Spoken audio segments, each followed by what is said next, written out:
नमस्कार, मैं हूं संजय शर्मा। आप देख रहे हैं 4 PM गुजरात। गुजरात से आए प्रधानमंत्री जी इतना भव्य जन्मदिन मना सकते हैं। मीडिया मीडिया को 200 करोड़ रुपए दे सकते हैं। ये किसी ने सोचा नहीं था। खेल क्या ऐसा हो गया? पलटी कैसे मार गए? कारण क्या है? अभय दुबे जी ने विस्तार से भारतीय जनता पार्टी की राजनीति और मोदी जी के जीवन पर प्रकाश डाला है। मैं चाहता हूं ध्यान पूर्वक आप भी सुने कि इस राजनीति का मतलब क्या है। चलते हैं अभय दुबे जी के पास। आपसे रिक्वेस्ट है, चैनल को सब्सक्राइब करिए, ज्वाइन करिए और सुनते हैं कि क्या बात कर रहे हैं। 4 PM न्यूज नेटवर्क में आपका स्वागत है अभय दुबे जी। प्रधानमंत्री मोदी जी का भव्य जन्मदिन मना। देश के दुनिया के तमाम सेलिब्रिटी ने अपने अपने अनुभव साझा किए। कहा गया कि उन्हें लिख लिख के निर्देश दिए गए थे कि ऐसे अनुभव आपको बांटने हैं। पूरे देश के बड़े बड़े अखबारों में विज्ञापन छपे, happy birthday prime minister type के।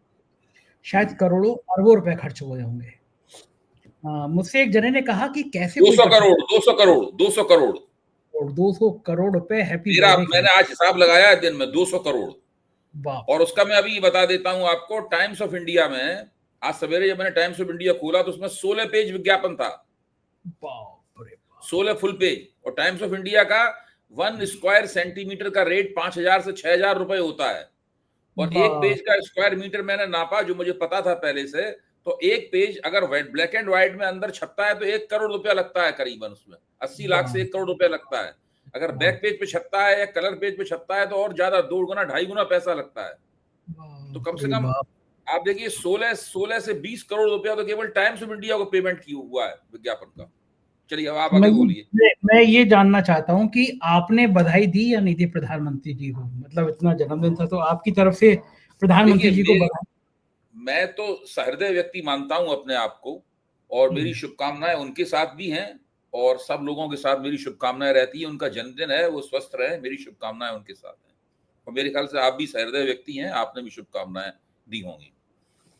लेकिन मैं तो जो नई सूचना मिली है वो भी मैं आपके साथ साझा करना चाहता हूं। वो ये है कि नरेंद्र मोदी को तोहफे तो बहुत से मिले होंगे जन्मदिन पर, बहुत सारी बधाइयां भी मिली होंगी, लेकिन एक संदेश, तोहफा तो मैं नहीं कहूंगा, एक संदेश 4 PM की तरफ से भी मिला है नरेंद्र मोदी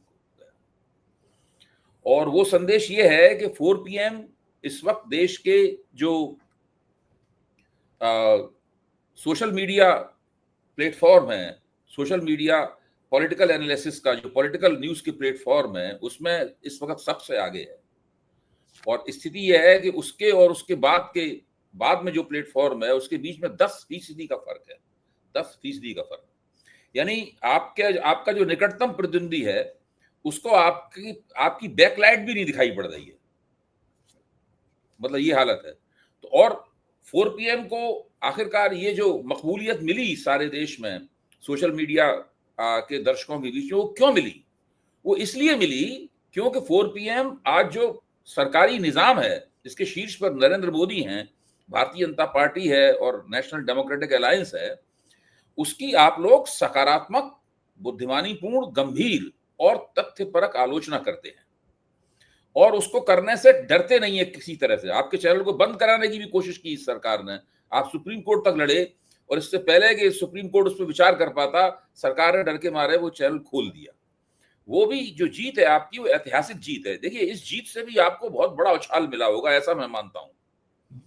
अगर मैं आपको जो करोड़ों की व्यूअरशिप है आपको जो परसेंटेज है टोटल व्यूअरशिप में 17%, which is something mind boggling. बस पता नहीं सर। खास बात ये है, देखिए ना कि इसमें बहुत मशहूर नाम है। इसमें देखिए ध्रुव राठी का नाम है इस लिस्ट में अभिसार का नाम है, इस लिस्ट में रवीश का नाम है, इस लिस्ट में अजीत का नाम है। ये सब लोग बड़े बेहतरीन पत्रकार हैं और ये पत्रकारिता की, देश और समाज की बड़ी निर्भयता के साथ में और बड़े, जिसे मैं कहता हूं, बड़ी वाग्मिता के साथ में पूरी सेवा कर रहे हैं। और इन सब लोगों के साथ में खड़े होकर आप भी उन्हीं के सुर में अपना सुर मिला रहे हैं। लेकिन जिस तरीके से आपने पूरे 4 PM को विकसित किया है, तो वो केवल वन मैन शो नहीं रह गया है। वो एक बाकायदा एक बड़े प्लेटफॉर्म के तौर पे आगे बढ़ा है और आपको इस बात की बधाइयां। बहुत ये तो एक सहयोग था जो मैंने कह दिया। लेकिन ये जो मैं इसमें एक लाइन एक मिनट, ये जो बात है वो नरेंद्र मोदी, भारतीय जनता पार्टी, राष्ट्रीय जनतांत्रिक गठजोड़, हिंदुत्ववादी शक्तियां, इन सबको एक संदेश के रूप में जाता है कि आखिरकार सोशल मीडिया पर एक ऐसा चैनल इतना इस कदर लोकप्रिय क्यों है। अगर आप उनकी झूठी आलोचना कर रहे होते, अगर आप उनको व्यर्थ में हवाइयां मार रहे होते हैं, तो आपको इतनी लोकप्रियता नहीं बढ़ती, क्योंकि इस तरह की क्वेश्चन बहुत जल्दी ही दर्शकों के सामने उनकी पोल खुल जाती है। इसका मतलब है कि लोग आपकी बात को पसंद कर रहे हैं, इसका मतलब है कि लोग जानना चाहते हैं कि हर बात पे आपकी राय क्या है, ताकि उसके हिसाब से वो अपनी राय बना सकें। इसका ये भी मतलब है कि 4 PM जैसे चैनलों को सुनकर, और मैं साथ साथ कहूंगा रवीश को सुनकर, अजीत अंजुम को सुनकर, अभिसार को सुनकर, ध्रुव राठी को सुनकर और इन सब लोगों को सुनकर है, सब लोग अपनी राजनीतिक प्राथमिकताओं और वोटिंग प्राथमिकताओं पर पुनर्विचार कर रहे हैं इस वक्त देश में। उनकी अभिव्यक्ति इसलिए नहीं हमें दिखाई पड़ रही है क्योंकि अभी लोकसभा चुनाव दूर है बहुत। जैसे तो लोकसभा चुनाव नजदीक आएगा, आप देखिएगा कि उनके वो ये सब चीजें, इसका पूरा मैनिफेस्टेशन बहुत ही साफ तौर पे हमें दिखाई पड़ेगा। बिल्कुल बिल्कुल ठीक कह रहे हैं, लग रहा है मुझे भी। और मैं सच्चे दिल से सब अपने दर्शकों का आभार व्यक्त करना चाहता हूं, क्योंकि उनकी वजह से हुआ।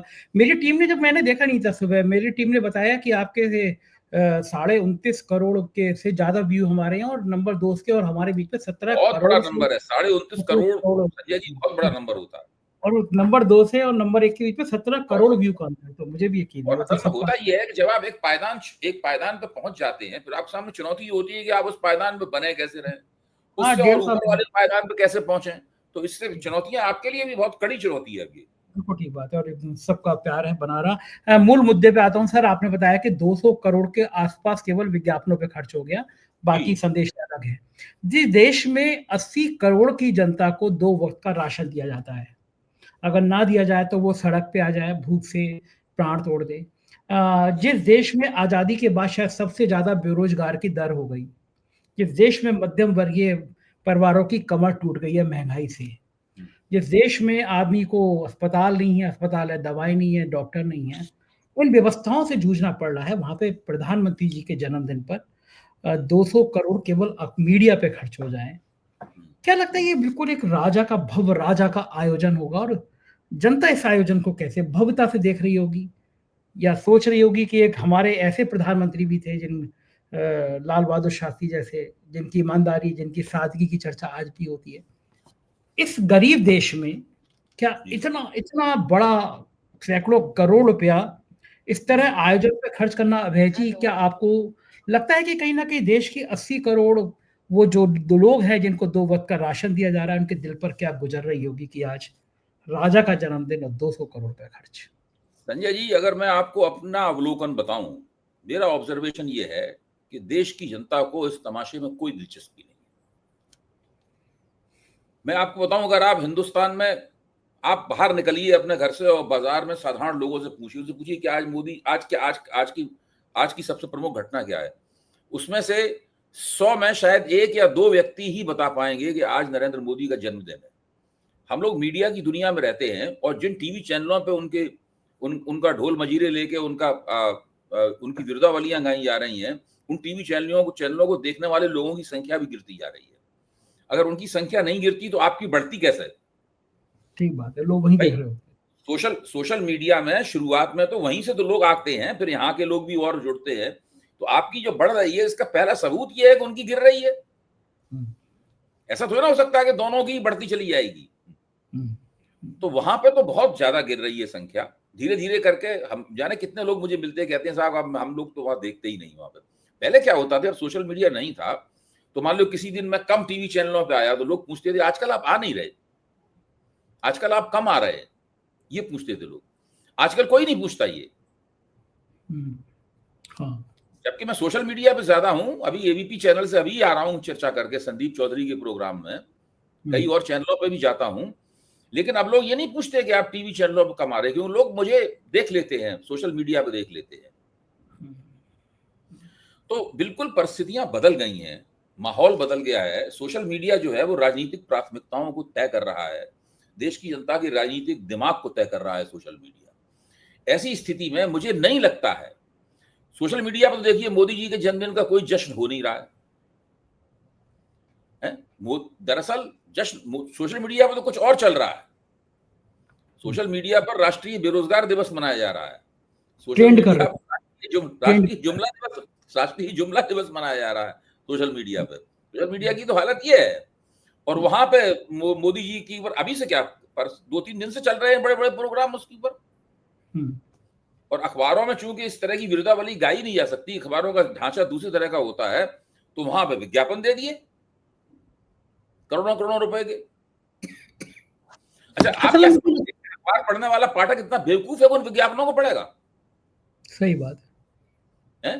अखबार पढ़ने वालों को इससे क्या मतलब है कि हेमंत बिश्व शर्मा और विष्णुदेव साय और रेखा गुप्ता के दिए हुए विज्ञापनों को पढ़े? इसमें राज्य सरकारों के खजाने से पैसा खर्च हो रहा है, केंद्र सरकार के खजाने से पैसा खर्च हो रहा है। मोदी जी, आप देखिए, जब मोदी जी को लगातार कितने 23 साल सत्ता में हो गए थे, तो गुजरात सरकार ने उसके विज्ञापनों में जानते कितना रुपया खर्च किया था? 8 करोड़ रुपया।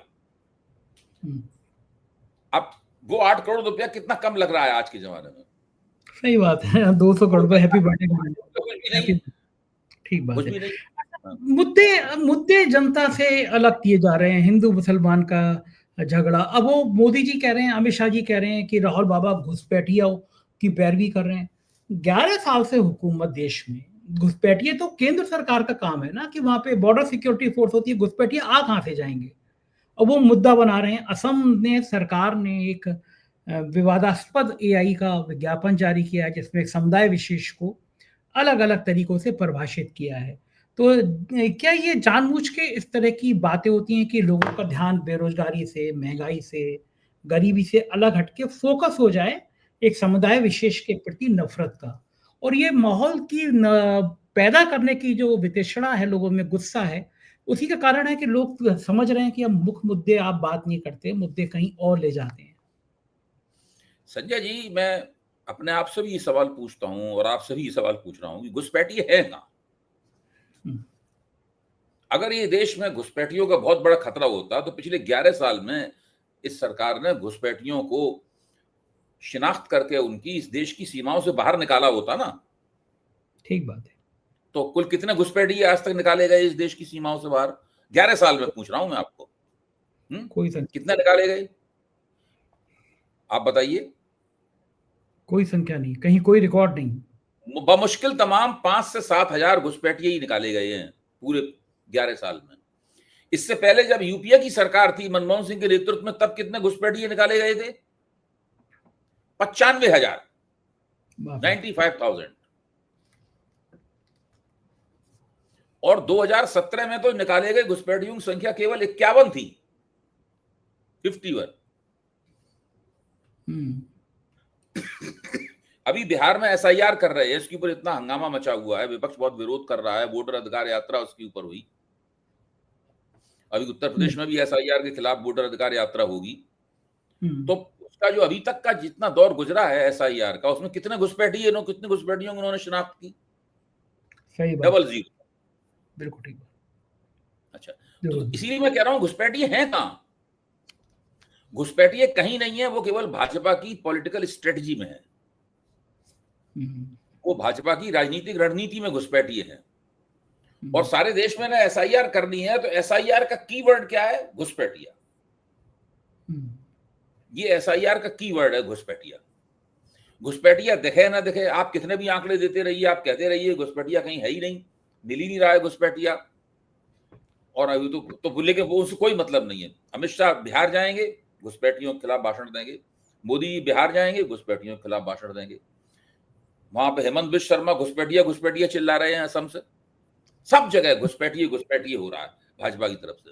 अच्छा, भाजपा के अलावा और कोई घुसपैठिया घुसपैठिया बोल नहीं रहा, क्योंकि घुसपैठिया है ही नहीं कहीं।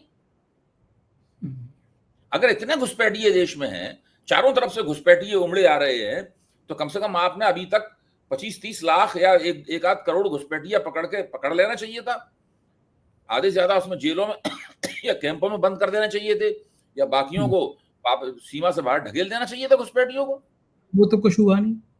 अब असम में इन्होंने एनआरसी बनाया, तो उसमें बहुत सारे घुसपैठियों की शिनाख्त हुई। अब उसमें समस्या हो गई कि उनमें 20-22 लाख हिंदू थे। तो वो नेशनल सिटीजनशिप रजिस्टर बंद कर दिया इन्होंने। और आप देखिए, ना तो वो हिंदुओं को भेज पाए सीमा के बाहर, ऐसा नहीं कि मुसलमानों को भेज पाए हो। शर्मा जी जो है वहां पे, वो मुसलमानों को भी नहीं भेज पाए वहां से बाहर। आप इससे अंदाजा लगाइए कि ये घुसपैठिया नामक जो है पाखंड कितना जबरदस्त है। ये एक सफेद झूठ है, ये एक सफेद झूठ है, एक ऐसा झूठ है जिसके पक्ष में ये लोग आंकड़ों की जुगाड़ भी नहीं कर सकते। मतलब ठीक बात। देश में महंगाई कम हो गई, इसमें आंकड़े की जुगाड़ कर लेते हैं। देश में बेरोजगारी घट रही है, इसमें आंकड़े की जुगाड़ कर लेते हैं। गरीबी घट रही है, इसमें आंकड़े की जुगाड़ कर लेते हैं। लेकिन घुसपैठिए देश में कहाँ है, इसके लिए आंकड़ों की जुगाड़ भी नहीं करते। आप आरटीआई डालिए, जवाब ही नहीं मिलेगा आपको। आप संसद में सवाल पूछिए, जवाब ही नहीं मिलेगा आपको।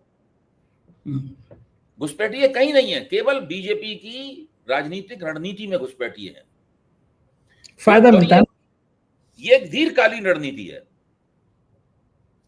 वो उन्होंने बिहार में एसआईआर करके इस रणनीति की शुरुआत की है। अब देश में दूसरी जगहों पे करेंगे, घुसपैठिए घुसपैठिए चिल्लाते रहेंगे उसमें। बिल्कुल ठीक बात है। और इससे उनको माहौल बनता है, माहौल समुदाय में जाता है कि भाई अगर ये माहौल बनता है। अरे वो जमाना देखिए, एक जमाना था जब ये सब बातें करने से थोड़ा बहुत माहौल बनता था। मैं बार बार कहता हूं, और मैं 4 PM के मंच पे भी ये बात कह चुका हूं कि इस बात पे अलग से एक गंभीर अनुसंधान की आवश्यकता है कि भाजपा को जो वोट मिलते हैं उनकी एंटी मुस्लिम पॉलिसी के कारण कितने वोट मिलते हैं। कुछ वोट जरूर मिलते हैं एंटी मुस्लिम पॉलिसी के कारण, लेकिन अगर भाजपा के मिले हुए 100 वोटों में जांच पड़ताल की जाए, एक नमूना, एक सैंपल बनाया जाए, मैं कहूंगा अपने मित्र संजय कुमार से कि वो एक कम से कम एक तो कभी कभी आकलन करें कि आखिरकार भाजपा को मिलने वाले वोटों में भाजपा की जो सांप्रदायिक राजनीति है उसकी वजह से तो कितने वोट मिलते हैं। मेरा मानना है कि सबसे कम वोट भाजपा को उसकी सांप्रदायिक राजनीति की वजह से मिलते हैं। जो दूसरे वोट मिलते हैं वो दूसरी वजहों से ज्यादा मिलते हैं, ये अभी तक मिलते रहे हैं। अब तो वो जमाना आने वाला है जब भाजपा को बहुत कम वोट मिलेंगे, लेकिन आगे जो अभी तक मिलते रहे हैं वोटों में, उनमें उस भाजपा की जो एंटी मुस्लिम भाजपा को भाजपा सोचती है कि जनसंघ के जमाने से उनको लगता है कि जितना आप मुसलमानों के खिलाफ नफरत के बीज बोओगी उतना ही हिंदू वोटों की फसल काटेंगी। तो सबसे ज्यादा नफरती बातें तो जनसंघ के जमाने में होती थी, तब वोट मिलते नहीं थे हिंदुओं के। राम जन्मभूमि आंदोलन का वो जो एक 15 साल की अवधि थी, उस दौरान जरूर उन्होंने मुसलमान विरोधी बातें करके काफी माहौल बनाया, जिसकी वजह से इनकी कुछ जमीन बनी। अब भैया आप देखिए 2024 के लोकसभा चुनाव में नरेंद्र मोदी ने मुसलमानों के खिलाफ जम के प्रचार किया। आज जो असम भाजपा ने जो आर्टिफिशियल इंटेलिजेंस का सहारा लेकर जो वीडियो पोस्ट किया है, जिसमें मुसलमानों को गौमांस खाने वाला, जमीनों पर कब्जा करने वाला दिखाया गया है, उसी से मिलता जुलता प्रचार तो नरेंद्र मोदी ने 2024 के लोकसभा चुनाव की चुनावी मुहिम में किया था। तो अगर वो प्रचार इतना प्रभावी होता तो आज नरेंद्र मोदी स्पष्ट बहुमत की सरकार चला रहे होते। ठीक बात है। हाँ, बल्कि मैं तो ये कहूंगा कि ये जब एफआईआर हुआ, वोट चोरी वाला मामला हुआ, मैं कपिल सिब्बल जी से बात कर रहा था, तो उनका भी मानना ये था कि वोट चोरी वाले के खुलासे ने और बात की चर्चा ने कहीं ज्यादा मोदी जी का ग्राफ नीचे कर दिया। आप तो देख रहे होंगे, तो आपके मित्र सी वोटर का सर्वे जो आया उसमें तेजस्वी यादव का ग्राफ बड़ा है जितना बिहार में। तो क्या लग रहा है कि बिहार में जिस तरह ये वोट चोरी वाला मुद्दा बिहार ही नहीं है, अब तो ये पूरे देश का मुद्दा बन गया। एसआईआर को लेकर जो प्लानिंग थी, देखिए भाजपा को वोट मिलते हैं, भाजपा जो सोशल इक्वेशन बनाती है अपना, बड़ी मेहनत से ऊंची जातियों को पिछड़ी जातियों से, अति पिछड़ों से, दलितों के एक हिस्से से जोड़ के उनको एक राजनीतिक आश्वासन देती है कि हम आपको लेवल प्लेइंग फील्ड देंगे वगैरह वगैरह करके, ये सब करके जो भाजपा वो बनाती है, इस मामले में भाजपा कुशल है, मैं उसकी तारीफ करता हूं।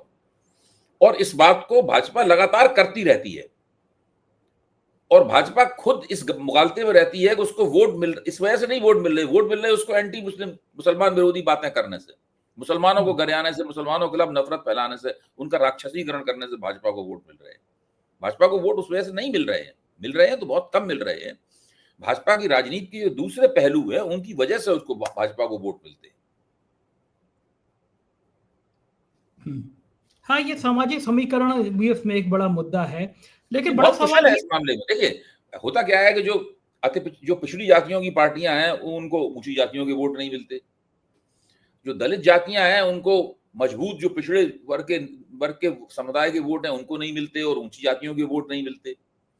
तो उसमें क्या होता है कि भाजपा और कांग्रेस के बीच में ऊंची जातियों के वोटों की प्रतियोगिता हो जाती है। एक जमाने में ऊंची जातियों के वोट सिर्फ कांग्रेस को ही मिलते थे और किसी को मिलते ही नहीं थे, मिलते भी थे तो बहुत कम मिलते थे। लेकिन जब से भाजपा को उभार हुआ है और कांग्रेस का ग्राफ नीचे गया है, तब से वो वोट भाजपा की तरफ शिफ्ट हुआ है, तो वो वोट भाजपा को मिलता है और भाजपा उसके साथ में कमजोर जातियों के वोटों को 2024 के चुनाव तक कम से कम जोड़ पाने में सफल थी।